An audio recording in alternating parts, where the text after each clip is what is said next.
Paraguay tiene el tamaño de un barrio de México. Sí o sí, Rodri, ya te pidieron hacer el Amazon paraguayo unas 20 veces por ahí.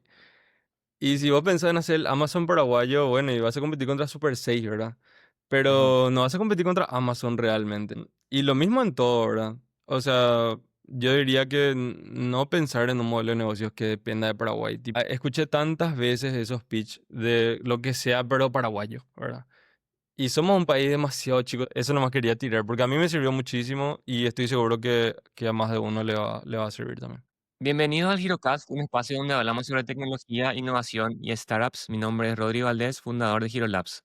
Y hoy le tenemos como invitado a Mark Meyer, él es fundador de Random Sounds, una plataforma de distribución de música para plataformas como Spotify y Apple Music. Bienvenido, Mark, ¿cómo estás? Hola Rodrigo, ¿cómo estás? Gracias por la invitación. Muchísimas gracias por aceptar la invitación. Ya nos conocemos hace un montón de tiempo, siempre en cosas similares y bueno, da gusto ver crecer a personas que comenzaron más o menos en la misma época, creo que comenzamos más o menos en la misma época y nada, ver que a Random Sound le va tan bien también da gusto ver, ¿verdad? Y también ayuda muchísimo al emprendimiento tecnológico de Paraguay en específico y bueno, cuando uno crece también sí o sí de alguna manera afecta al ecosistema y bueno, eso también es súper, súper importante de recalcar. Así que muchísimas gracias. Bueno, siempre comenzamos con la misma pregunta. ¿Quién es Mark Mayer y cómo llegaste hasta acá en el punto en el que podemos estar hablando de un Random Sounds con presencia internacional, básicamente en toda Latinoamérica y también en el mundo? Buenísimo. Bueno, Mark Mayer es un emprendedor, no sé cómo, no me gusta tanto esa palabra, pero engloba un poco, eh, que siempre tuvo una pasión muy grande por la música y por la tecnología. Entonces, de alguna manera encontró como ese nicho de la distribución de música digital, como una unión de esas pasiones. Entonces, así como decís, empezó Random Sounds en el año 2014. En ese momento era la llegada, digamos, del streaming a Latinoamérica, Deezer, y estaba llegando a Spotify también. Y el contexto en ese momento era que no había mucha música paraguaya disponible en esas plataformas. Entonces, ese era como el problema a solucionar, básicamente. Y en ese momento como que yo no sabía mucho al respecto de esa industria. O sea, si bien yo ya trabajaba en la industria de la música de alguna manera, tenía experiencia trabajando más en la parte del vivo, o sea, festivales, conciertos y eso. No conocía mucho sobre este lado de las plataformas digitales y todo eso. Entonces me puse a investigar un poco y da la casualidad de que como Spotify estaba haciendo su campaña de lanzamiento en Paraguay y en otros países, di con una persona que era la encargada de PR en ese momento y ella me presentó a alguien de Spotify como para disponibilizar más contenido paraguayo.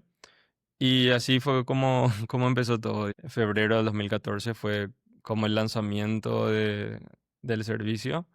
Y pasaron un par de meses hasta empezar a tener clientes. Así que nada, fue todo muy orgánico en ese momento, pero al mismo tiempo también era una necesidad real, entonces se fue dando y fue creciendo y la industria creció mucho, así que nosotros crecimos con la industria. Momento, ¿cuántos años tenías? Y bueno, me dijiste que ya estabas trabajando en el área de la música, pero ¿cómo exactamente estabas trabajando y cuál era tu relación con la música en ese momento?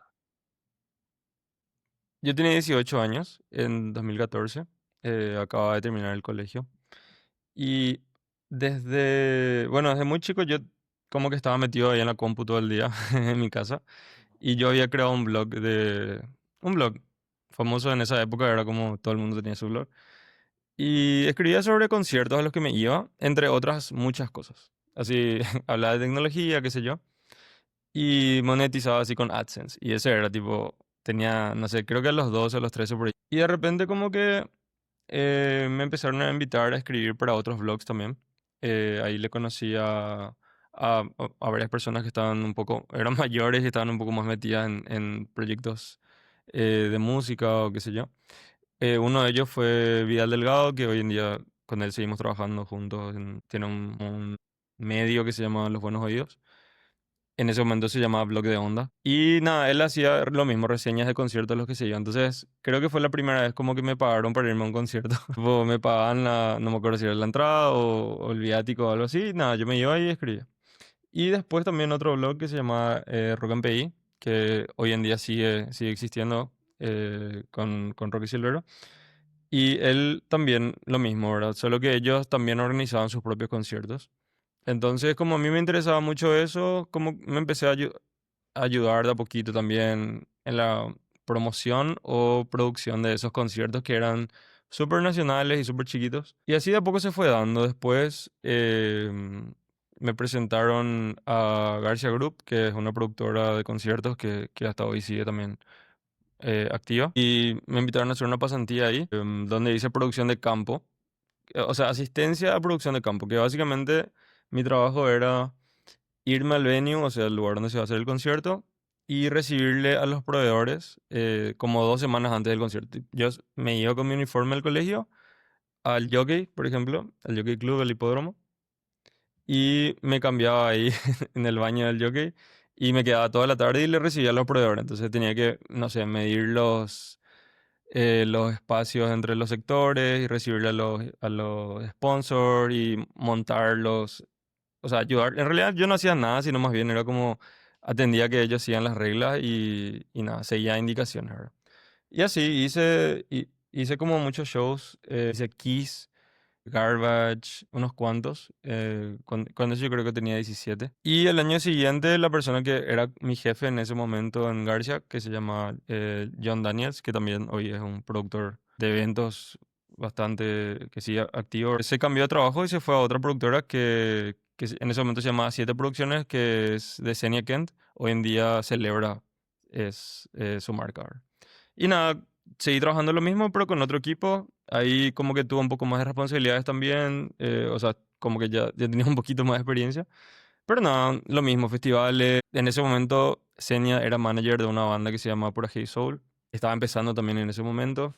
Y nada, no tenían su música en plataformas digitales. O sea, nadie tenía en ese momento. Creo que solo Berta Rojas y Cachiporros eran los que tenían su música, que yo recuerdo por lo menos en esa época, en Spotify y todo eso. Entonces, así fue como esa pequeña entrada al mundo de la música y al mismo tiempo yo como que con mis compañeros de colegio también había una banda y yo era como el manager y tipo ya estaba ahí metido, ¿verdad? El De intercolegial diferentes de la maneras. canción y todas esas cosas, y ¿tocabas algún instrumento o era más bien vos el productor? Y la verdad que de chico sí estudié bastante música, después no fui constante. Piano es lo que estudié más, pero le perdí bastante en la práctica. Sí traté de volver alguna que otra vez o sea, no como una profesión, sino más bien como un hobby. No sé, siempre me cuelgo. En algún momento creo que le voy a poder volver a dedicar más tiempo otra vez. Igual, o sea, me acuerdo un poco esta película, La Escuela de Rock, ¿verdad? Tipo, en realidad todos tienen un rol, una responsabilidad. Está el músico, pero también está el de las luces y está en los cheerleaders, el organizador, o sea, todos son parte del ecosistema y no existe una producción artística sin todas estos roles, y tu rol particularmente, si bien no es estar en el escenario, sí es muy importante para todo el ecosistema de la música. Bueno, ¿será que nos puede explicar un poquito más sobre el problema en el 2014? Y bueno, ¿qué es, o sea, cuál era el problema en ese entonces para las bandas y la distribución de música? Veníamos en un contexto en el donde estaba full el tema de la piratería, todavía no había ninguna solución, empezaba Spotify también a ser global, veníamos también transicionando probablemente de, mm, eh, de, mm, de lo que serían los CDs, Apple Music en su momento. ¿Qué había en ese entonces y cuál era el problema en ese momento? Buenísimo. Bueno, y así como dijiste, para empezar no existía ni una distribuidora de música en Paraguay. El problema rápido y fácil es que para que tu música esté disponible en plataformas digitales, tenés que trabajar con una distribuidora. O sea, un artista o un sello, mm, en el 99,999% de los casos, no puede obtener una licencia de distribución directa con las plataformas digitales. De eso se encargan los distribuidores. Como no existía ni una distribuidora digital paraguaya, los artistas de Paraguay, si querían hacer eso, tenían que o contratar una distribuidora internacional o simplemente lo más normal es que no sabían ni que existía eso. Así como decís, en ese momento cuando yo empezaba, iTunes era lo más grande, que Apple Music todavía no existía, pero sí iTunes, que era como la plataforma de descargas. Y el streaming, si bien estaba ya existía desde hace unos años, todavía no era lo que es hoy. O sea, la gente de ninguna manera pagaba por música, o sea, por streaming. De repente habían esos como planes de que, por ejemplo, si tenías tío y pagabas un cierto plan, te daban una suscripción gratis de Deezer, por ejemplo. Entonces ahí como que la gente se empezó a acostumbrar a que la música empezó a ser un servicio y dejó de ser un producto, digamos, que podías comprar. Pero en Latinoamérica siempre estamos un poquito, un poquito atrasados, bastante normal. Sí, el contexto era muy de CDs todavía. Entonces, al principio nuestro trabajo consistía básicamente en que los artistas nos daban sus discos físicos, sus CDs. Nosotros metíamos la compu, ripeábamos el CD, cargábamos todos los metadatos. A veces no tenían ni siquiera la portada digital, entonces teníamos que escanear también la portada. Y ahí como que armábamos todo para poder distribuir. Entonces, lógicamente, el valor que se genera en estas plataformas depende de la masividad del proyecto, ¿verdad? No, lo bueno que tienen los CD es que vos necesitas una venta para generar $10. Pero si querés generar $10 en streaming, necesitas 10.000 reproducciones más o menos de Paraguay. Entonces, al principio no es que se generaba mucho. Pero la gente en su momento tampoco no lo veía necesariamente como una fuente de ingresos, sino más bien como una fuente de promoción más, ¿verdad? O como que era cool tener tu música en Spotify y en Internet y todo eso. Entonces así empezó. Fue, como te dije al principio, un poco lento porque el proceso en sí era muy lento. O sea, yo tenía como que hacer reuniones o irme a los ensayos de las bandas y pedirles que me den un CD y hacer todo ese proceso manual. Creo que empezó a escalar un poco cuando, como un año después, empezamos a trabajar con Salamandra, que en ese momento era como, sin dudas, la banda más grande de rock. Bueno, hasta hoy la verdad que sigue siendo, sin dudas, una de las más grandes y siguen siendo nuestros clientes. Pero en ese momento estaban como en su pico más alto. Y acaban de lanzar Solito, por ejemplo, que fue como un hit muy grande en su momento. Y recuerdo que generaron mucho. La verdad que sin duda fueron nuestros clientes más grandes en todo ese periodo. Y también como que le hicimos un pago de realidad súper, como que hasta el banco me llamó así a ver qué era todo lo que estaba pasando. Recuerdo haberme ido a una reunión en Itaú así a los 20 a explicarles todo qué era lo que nosotros estábamos haciendo y mostrarle un poco los contratos. Pero no, nada, por suerte confiaron en nosotros, no pensaron que estábamos lavando dinero ni nada de eso. Pero eso como que cambió un poco la película también porque Salamandra, no sé, generó muchos ingresos, se corrió la voz de que nosotros estábamos haciendo esto. Y nada, la perseverancia de alguna manera también fue clave, ¿verdad? Porque hubo muchos momentos durante todo ese periodo inicial en los que yo tenía, o sea, Random Sounds no era mi trabajo principal, digamos, era como un side project, porque yo no podía generar suficientes ingresos para subsistir mediante la startup. Entonces siempre era como lo que hacía en mi tiempo libre o un proyecto personal súper lindo, pero que no generaba ingresos, básicamente, o si generaba eran muy bajos. Entonces, tuvo varios momentos en los que capaz se apagaba el negocio o dejaba de hacer, pero el mercado tampoco nunca me dejó hacer eso porque siempre como que orgánicamente venían clientes y aunque nosotros no damos publicidad, el negocio se necesitaba. Entonces, eso siempre también fue muy motivante para no parar. En ese momento me dijiste que no tenía, o sea, que Random Sounds era tu side project. ¿Qué hacías como actividad principal? Tenía una agencia en donde empezamos haciendo un poco de publicidad. la verdad que como que yo sabía mucho de redes y todo eso porque estaba todo el día en la compu, pero nunca fue tanto mi área principal de expertise, pero bueno, en ese momento como que era todo muy nuevo y empezamos haciendo publicidad digital.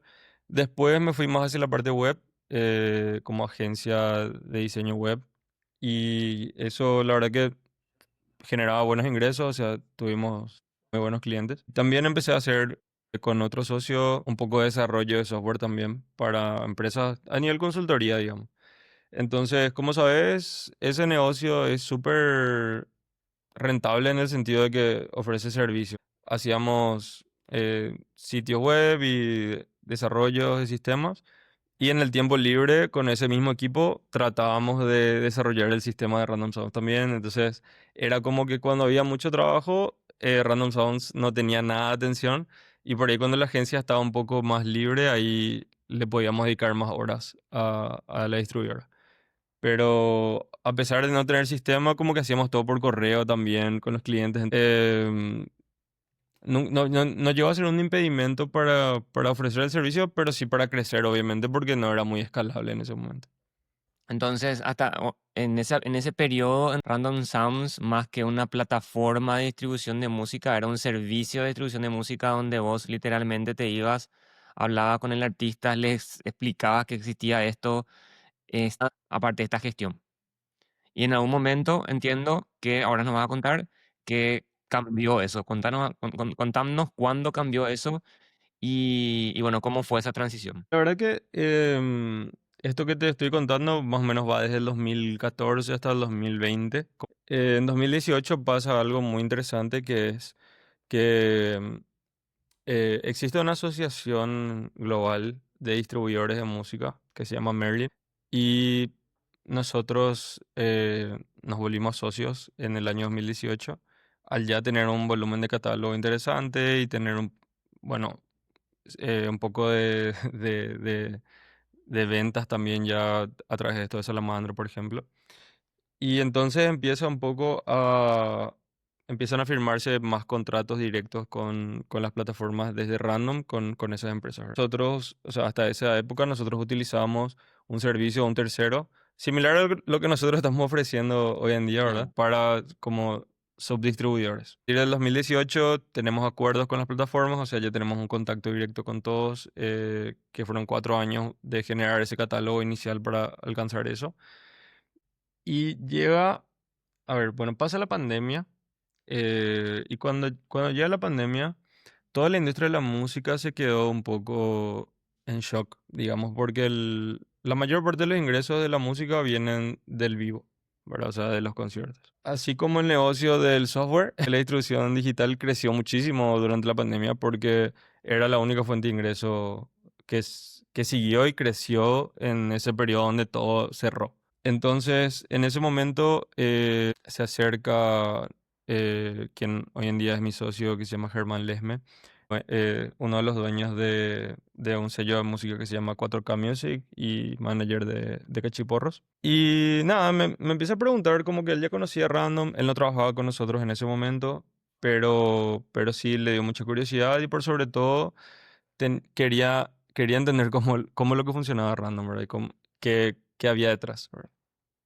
Eh, y ahí como que fue el proceso de tratar de que deje de ser un side project en el sentido de que siempre estaba eso de, ay, vamos a hacer el sistema, pero al mismo tiempo tenemos clientes que le tenemos que atender y nunca había como un equipo dedicado solamente a desarrollar nuestra propia plataforma. Y el sueño era como, bueno, si tenemos una plataforma web donde la gente puede registrarse online, pagar online el servicio y nosotros hacer marketing en internet para que la gente se registre, como que va a ser más fácil crecer internacionalmente, que esa siempre fue la meta, ¿verdad? Dejar de ser solo un servicio para Paraguay. Entonces, él como que, bueno, se suma a las conversaciones, empezamos a hablar muchísimo, nos damos cuenta de muchos problemas del modelo de negocios que teníamos en ese momento, empezamos a ajustar ahí algunas cosas y por sobre todo lo más interesante fue que decidimos contratar a alguien full time, un desarrollador full time para que se sume al proyecto y que Que Solamente no trabajé sea para el Random. tiempo libre cuando no haya muchos clientes y que solamente avance en esos tiempos, ¿verdad? Básicamente. Así mismo. Y eso fue en 2021. Como que desde que empezamos a hablar en 2020 hasta que definimos todo, hicimos la búsqueda, le encontramos a la persona que hoy en día es el director de desarrollo del equipo, que se llama Mauri Vera, de Ciudad del Este. Bueno, cuando le conocimos a él, como que supimos, es él, ¿verdad? Tipo, no hay que seguir buscando. Y nos pusimos a la marcha para poder lanzar el servicio.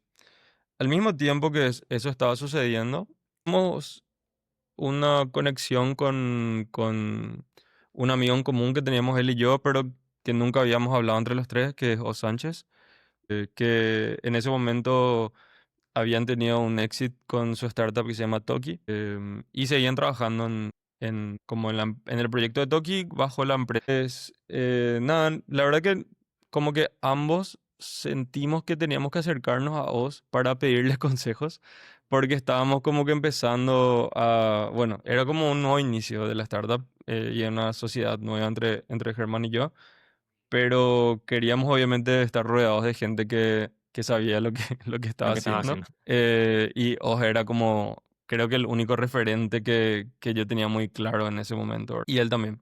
Entonces, nada, ya, como ya nos conocíamos, fue bastante rápido, nos juntábamos a hablar, a contarle sobre el proyecto y por sobre todo pedirle consejos, como muy genuinamente de admiración también de lo que ellos lograron con Toki. Finalmente, Oz nos dijo que que en vez de solamente mentorear, también está interesado en invertir. Pero que no quería hacerlo solo, que él también hace rato estaba como que pensando en eso con su socio de Toki, que se llama Carlos, que le planteara a él la idea, si es que le interesaba, y que él, recuerdo muy bien que antes de esto ya en algún momento él me había dicho que demasiado tiempo yo tenía random y que yo no le estaba dedicando full time. Entonces, como que nunca iba a despegar. Y si yo en serio quería asegurar, o sea, como que si yo en serio quería probar suerte y ver si random lo lograba o no, tenía que dedicarle full time y que viva o muera ahora. Tipo, y obviamente eso daba mucho miedo también porque yo no quería que muera y no quería ni que exista la posibilidad de que muera. Entonces siempre como que le subsidié a Random Sounds con la agencia para que no, porque si dependía de sus propios ingresos, obviamente Mm. no iba a subsistir, ¿verdad? Entonces, durante todo ese tiempo que yo estoy mencionando, desde 2014 hasta 2021, todo lo que ganaba la agencia, en parte se iba a subsidiar Random Sounds como proyecto, ¿verdad? Incluyendo salarios, todo. Así que, nada, finalmente nos dicen que quieren entrar como ángeles inversores. Y se suman al proyecto en 2021 también. Y en ese momento como que fue suficiente como para armar un equipo pequeño de donde estábamos 5 personas, creo. Man en ese momento no, no, no, no recibía un sueldo, sino más bien se sumó como co-founder, pero más en sus tiempos libres.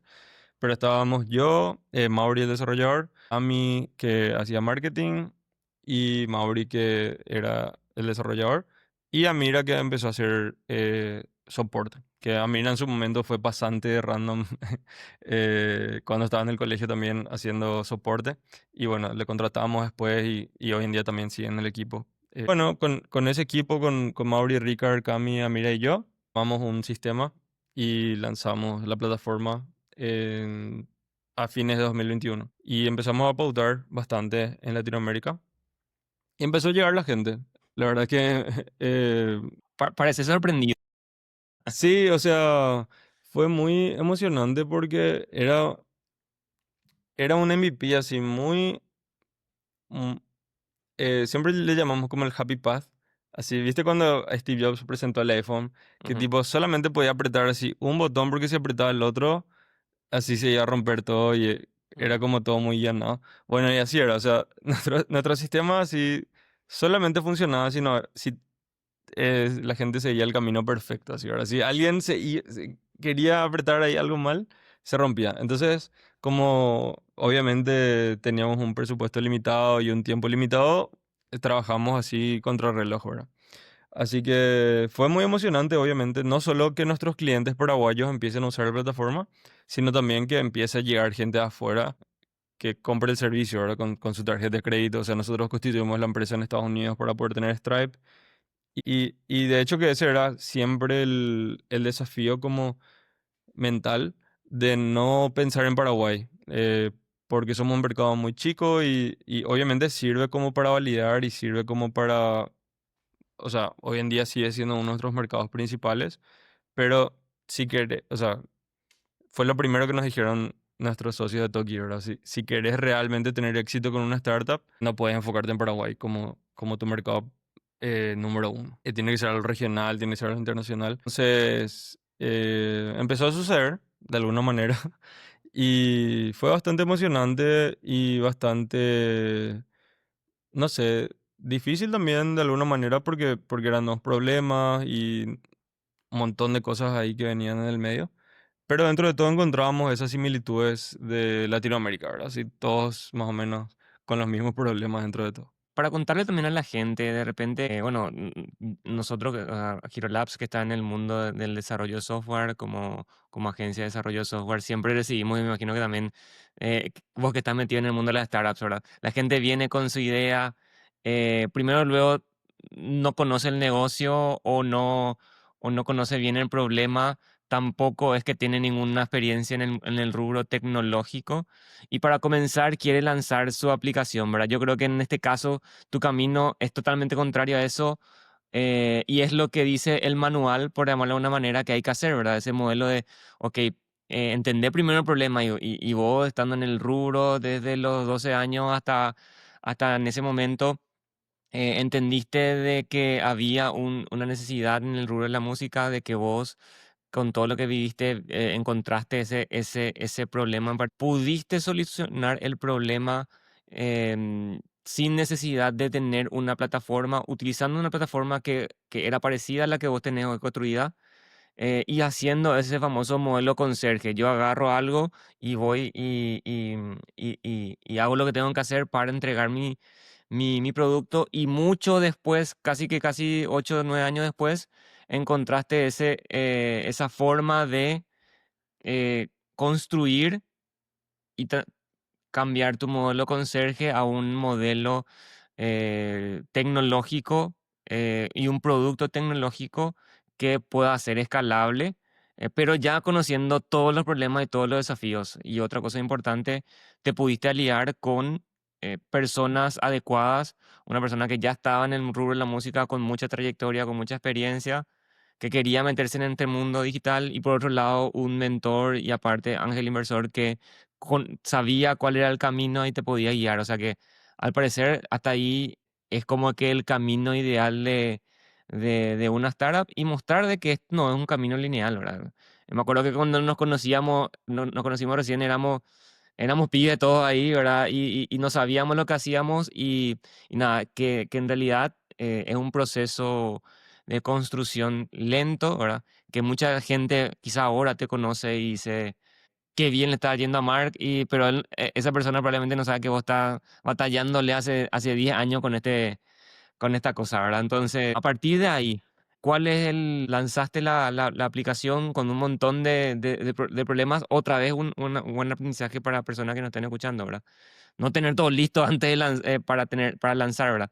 ¿Qué pasó ahí y qué pasó a partir de ahí hasta lo que hoy es y qué viene después de lo que tenemos ahora? Bueno, la verdad que yo siento que en estos casi 4 años, desde que lanzamos el sistema web, podría decir que es toda una vida de tantas cosas que pasaron. Y para cerrar lo que dijiste, la verdad que fue ideal la gente con la que nos juntamos y que llegó al proyecto. Estoy sumamente agradecido por eso, porque yo siempre busqué co-founders. O sea, eso también es algo que creo que no mencioné. Tipo, siempre en el manual se dice eso, ¿verdad? No tenés que hacerlo solo, tenés que encontrar uno o dos co-founders que complementen como que tus habilidades. Y la verdad que busqué muchísimo De hecho que probamos con un par de personas anteriormente y por algún motivo como que no funcionó, entonces me quedé solo de nuevo. Pero así, a nivel como que del manual, claramente fue una muy buena asociación ahí entre las partes. Y también el equipo que se fue armando, si bien obviamente no todas las personas que se sumaron hoy en día siguen, tenemos una tasa muy baja de gente que sale porque también como que nos tomamos mucho el tiempo de conocerle a las personas y de hacer como un proceso de onboarding antes de que se sumen por completo al equipo. Entonces, eso definitivamente el equipo es el que hace o mata la startup, a mi parecer. Creo que el equipo, el cimiento son los co-founders, ¿verdad? Y los primeros compañeros que se suman, como mencioné, Amira y Mauri, que hoy en día siguen y son como líderes adentro de la empresa en ese momento estuvieron como que así en el momento donde todo empezaba de nuevo, ¿verdad? Y sí, también lo de lanzar así un MVP, obviamente fue a propósito, porque queríamos validar rápido lo que estábamos haciendo. O sea, yo estaba muy seguro del negocio, de lo que había que hacer, pero obviamente o sea, hasta hoy tenemos como 100 caminos diferentes hacia donde nos podemos ir y podemos desarrollar, no sé, o sea, las herramientas que te imagines y las integraciones que te imagines, pero finalmente siempre quisimos que el mercado de alguna manera nos guíe y nosotros hacemos apuestitas a veces de como que, bueno, yo creo que esto está funcionando según ciertos indicadores y probamos y bueno, después finalmente el mercado nos dice sí o no, ¿verdad? Entonces en ese momento que todo se rompió un poco. Lo primero que enfocamos fue en que funcione bien el tema de la distribución y la parte de reportes de ingresos, que digamos que es el flujo principal. Y de alguna manera también ayuda, o sea, yo también siento que es bastante útil que yo soy una persona técnica dentro de todo, si bien no programo, soy analista de sistemas, entonces tengo como habilidades para coordinar el desarrollo de un producto. Y comparando con eso que mencionaste de gente que quiere empezar su startup y que por ahí no tiene esa visión, claramente eh, yo no creo que alguien tenga que hacer una startup si es que no, no hay un cofundador, no creo que tenga sentido. Y nada, eso no me quería decir. Pero Importante, sí, sí, sí, claro. O sea, es una vos, recomendación. sí, sí, sí. De hecho, vamos a decirte, entre los tres socios que mencionaste, si bien Oz creo que tiene un background de diseño, ¿verdad? Creo que también muy metido en la área tecnológica, pero en ese caso, en tu grupo, vos eras el líder técnico de alguna manera que guiaba al equipo hacia las mejores decisiones técnicas posibles. Sí, hoy en día podríamos criticar duramente muchas de esas decisiones con el diario del lunes, pero dentro de todo creo que salió bastante bien. Pero bueno, después como que el desafío que tuvimos, y esto también de nuevo criticando el modelo de negocios, es que yo venía con una idea no pensaba en un modelo de negocios de pagos recurrentes. Era como un problema. Yo pensaba como en un servicio que vos pagabas y se subía y después nosotros teníamos una comisión. Hoy en día ese modelo sigue funcionando, pero no teníamos un plan recurrente, no teníamos una opción de que vos puedas pagar algo cada 6 meses o cada un año y que puedas recibir un servicio diferenciado o algo así.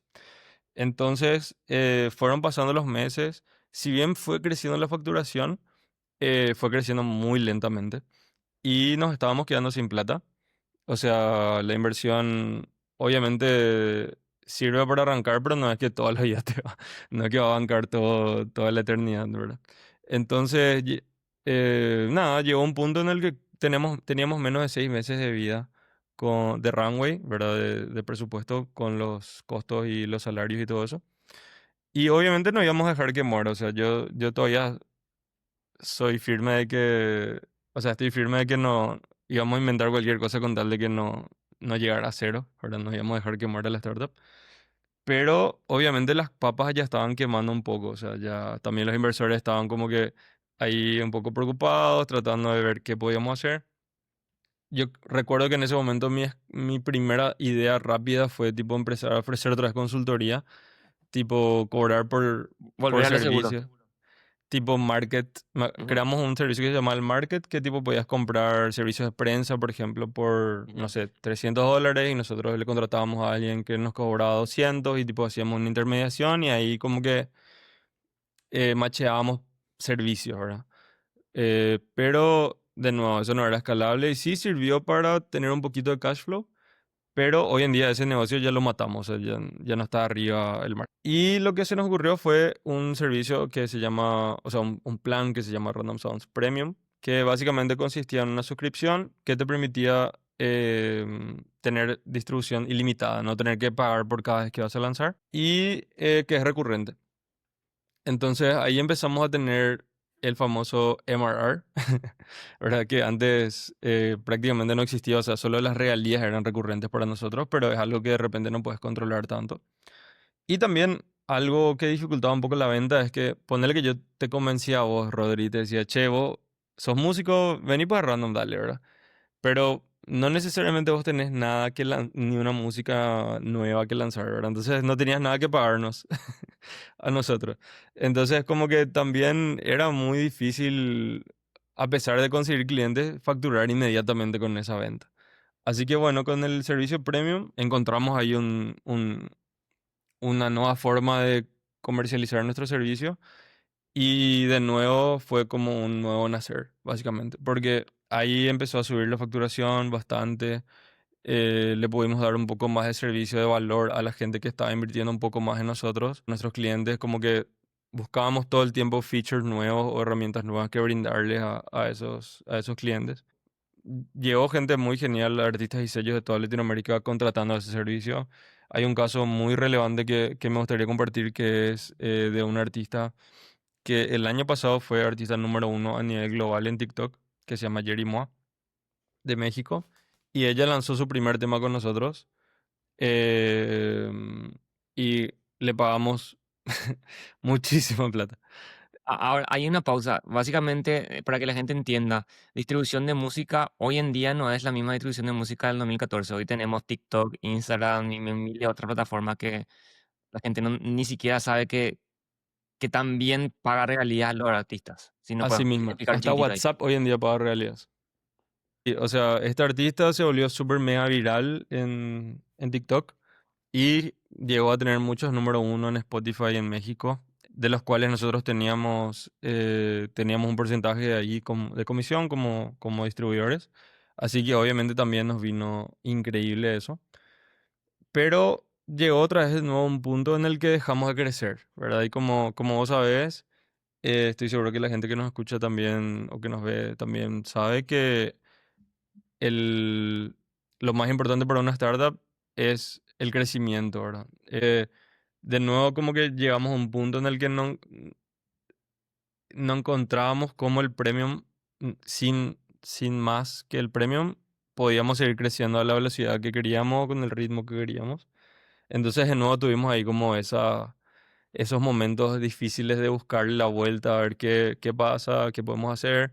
Ya por suerte con un equipo un poquito más grande, nada, siempre está ese riesgo del estancamiento. Buenísimo. ¿Y cuál fue la solución que le dieron ahora? Entiendo, tengo una sospecha, pero que nos cuenten cuál fue la decisión del premium hasta lo que hay hoy. Bueno, de nuevo los socios, esta vez Carlos, siempre me inculcó mucho venderle a empresas. Como que lo malo de nuestro negocio de distribución es que como los artistas de repente no siempre viven de la música. No sé, uno de cada 100 artistas vive de la música. Para el 90% es un hobby, para el resto, no sé, tiene otros trabajos, pero genera ingreso igual.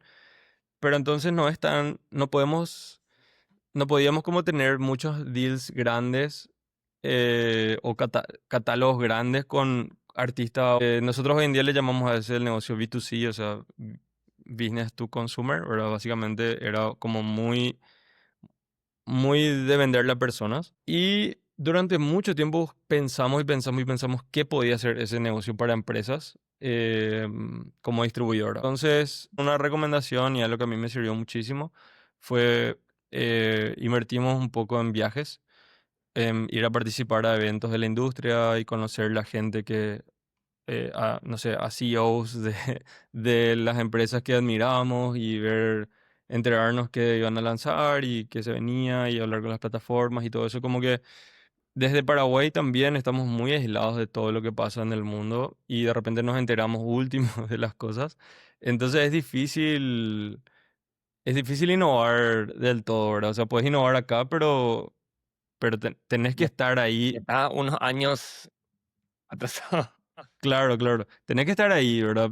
Donde están pasando las cosas. Y nada, muchas veces como que escuché y seguí escuchando el modelo de negocios white label o de marca blanca, que básicamente es ofrecer el servicio tecnológico a otras distribuidoras. Y algo que a mí me sorprendió muchísimo cuando me enteré y que me enteré yendo a estos eventos y hablando y hablando y hablando con muchísima gente, es que muchas distribuidoras que son más grandes que Random Sounds no tenían su propio software.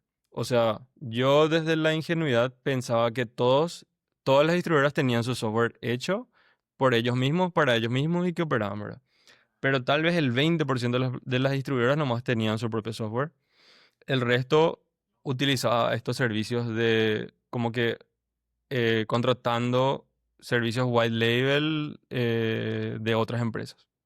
Es decir, un SaaS, distribuidor de música, básicamente. Entonces, en tiempo récord, desde que nos decidimos hacer hasta que lanzamos, terminamos y lanzamos al mercado el año pasado por los 10 años de Random Sounds, el servicio white label. Y algo gracioso es que desde que dijimos, bueno, tenemos que hacer esto, ¿verdad? Vamos a empezar a vender. O sea, como una técnica que nosotros tenemos es cuando alguien compra algo, se valida y ahí se hace. Lo cual es medio peligroso porque vendes algo que no tenés todavía, pero si sos sincero con eso, está todo bien, ¿verdad? Entonces, desde que dijimos, bueno, vamos a hacer esto y vamos a hacer el distribuidor, vamos a hacer el servicio white label para distribuidores, no sé qué. Y a las 2 semanas de que dijimos que íbamos a hacer, no sé, cada vez que alguien me preguntaba, le pasaba un link de Stripe al que me preguntaba de cualquier parte del mundo, tipo, ¿ustedes ofrecen este servicio? Y le decías que sí, que tipo si pagaba le íbamos a ofrecer el servicio, ¿verdad? Y era un servicio, un setup fee de $500, así, bastante bajo, ¿verdad? Y alguien pagó, de repente. Entonces dijimos, bueno, ya no tenemos de otra, ahora sí tenemos que hacer. Y entre que empezamos a hacer, pasaron 2 meses y en esos 2 meses ya vendí otros tres. Entonces, cuando lanzamos ya teníamos 4 clientes de ese servicio B2B. Y lo más interesante de todo fue que eran todos clientes de diferentes partes del mundo, de diferentes continentes incluso, que llegaron a través de LinkedIn y que, nada, ya conocían la distribuidora y querían como que tener un sistema similar para sus clientes, ¿verdad? Entonces encontramos como un modelo de negocio súper valioso para nosotros en el sentido que ya teníamos el software para nuestras operaciones y a muchas otras empresas les servía también. Pero la dificultad es que nuestro sistema estaba hecho para nuestro modelo de negocios. Entonces, desde ese momento hasta hoy, seguimos como que adaptando el software a las reglas de negocio que tienen nuestros clientes B2B. Porque hay, o sea, la creatividad humana para cobrarle a tus clientes es infinita, ¿verdad? Entonces hay muchas reglas que todo el tiempo estamos agregando o features que nos piden nuestros clientes porque sus clientes les piden. Entonces tenemos como una posición muy genial en el mercado de que nosotros vemos los problemas que tienen nuestros clientes de la distribuidora y si solucionamos esos problemas le vamos a solucionar también los problemas a los A otros. clientes de nuestros clientes. Pero por otro lado, nuestros clientes B2B tienen una mirada, no sé, tenemos un cliente muy grande en Egipto, por ejemplo, que tiene como requisitos de idioma que por ahí acá en este lado del mundo ni pensamos en eso, ¿verdad? Entonces tenemos como una mirada muy global del servicio que ofrecemos y de nuevo en un año yo siento que viví 3 años por ahí con todo lo que pasamos, ¿verdad? Y nos ayudó de nuevo, el año pasado empezamos el año siendo 6 personas y hoy en día somos 13 personas en el equipo. O sea, creció muchísimo el negocio gracias a esto. Y no tenemos ni un cliente en Paraguay del servicio B2B y no planeamos tener, o sea, no es el enfoque que tenemos para este mercado. Así que eso también es como un consejo que le quiero dar a emprendedores que están buscándole la vuelta tal vez. O, parafraseando a Carlos, Paraguay tiene el tamaño de un barrio de México. Entonces, nosotros pensamos, no sé, famoso la gente, sí o sí, Rodri, ya te pidieron hacer el Amazon paraguayo unas 20 veces por ahí. Y si vos pensás en hacer el Amazon paraguayo, bueno, y vas a competir contra Super 6, ¿verdad? Ujú. Pero no vas a competir contra Amazon. Y lo mismo en todo, ¿verdad? O sea, yo diría que no pensar en un modelo de negocios que dependa de Paraguay. Escuché tantas veces esos pitch de lo que sea, pero paraguayo, ¿verdad? Y somos un país demasiado chico, somos el segundo país más chico de Sudamérica. Nada, eso nomás quería tirar, porque a mí me sirvió muchísimo y estoy seguro que a más de uno le va. Buenísimo, Mark. Ahora, como para ir cerrando también este episodio del podcast, ¿qué es lo que te mantuvo a vos todos estos años? Eso que dijiste, yo no quiero que muera mi idea. ¿Qué era eso que te hacía seguir continuando sabiendo que estabas perdiendo dinero, por así decirlo?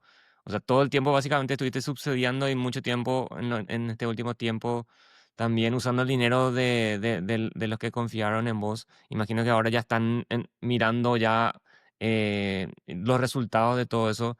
¿Qué es lo que te mantuvo con esa fe en el proyecto durante todos estos años? Y yo diría que eh, ver que la industria en la que estamos sigue creciendo es algo que siempre me motivó. O sea, yo no sé si yo me dedicaba a, qué sé yo, a las descargas de música y yo solamente quería descargas de música y nada más, ya estaríamos muertos, ¿verdad? Tipo, obviamente nos adaptamos a medida que fue creciendo el negocio. Hoy en día el streaming como que ya está llegando a su tope y la microsincronización es lo que está creciendo, que es lo de las redes sociales que mencionaste hace un rato. Y nada, se viene AI que está arrasando con todo en todas las industrias y como que siempre sentí que nosotros podíamos hacerlo mejor que muchas empresas que estaban ahí yéndoles muy bien. Y la desventaja que teníamos era en la zona geográfica tal vez donde estábamos, pero al mismo tiempo utilizamos eso como una ventaja para nosotros porque somos los únicos en Paraguay. Imagínate que el año pasado nos volvimos los primeros.